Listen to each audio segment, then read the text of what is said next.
মানুষের জীবনের কিছু সত্য। 40-এর পর আর শিক্ষাগত প্রশংসাপত্রের কোনো মূল্য নেই। মূল্য আছে শুধুমাত্র কর্মদক্ষতার। 50-এর পর সৌন্দর্যের কোনো দাম নেই। যতই সাজুগুজু করা হোক না কেন, চোখের কোণে কালি পড়বেই, গাল ভাঙবেই। 60-এর পর অবসর, তখন আর পুরানো চেয়ারটার কোনো দাম নেই।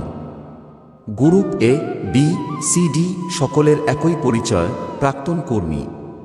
70-এর পর বড় বাড়ি আর ছোট বাড়ির কোনো তফাৎ নেই, কারণ ছেলেমেয়েরা সবাই বাহিরে, বাড়িতে শুধু বুড়ো বুড়ি।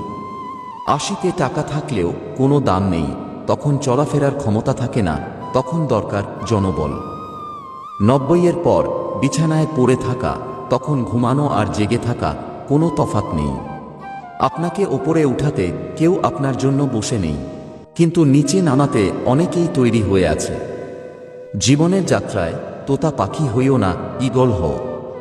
তোতা পাখি অনেক কথা বলে, কিন্তু উপরে উঠতে পারে না। ঈগল নীরব, কিন্তু আকাশ ছুঁতে পারে। মন খারাপ, অসহায় লাগছে, তবে এটা পড়ুন। মাথার উপর আপনার ছাদ আছে, শরীরে কাপড় আছে, দুবেলা খেতে পান, আর রাত্রে ঘুমানোর জন্য জায়গা থাকলে বুঝবেন গোটা পৃথিবীর 75% লোকের চেয়ে আপনি ধনী। সুস্থ, সবল, নিরোগ শরীর নিয়ে যদি আপনি আজকের দিনটাতে বাঁচতে পারেন, ভাববেন পৃথিবীর লক্ষ লক্ষ মানুষের থেকে আপনি ভাগ্যবান। জীবনটা পাওয়া না পাওয়ার হিসেব মিলানোর স্থান নয়।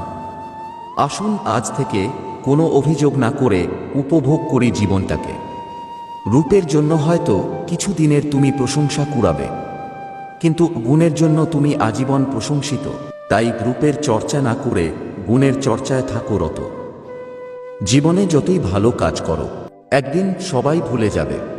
ছোট একটা মন্দ কাজ করো, দেখো রেকর্ড হয়ে যাবে।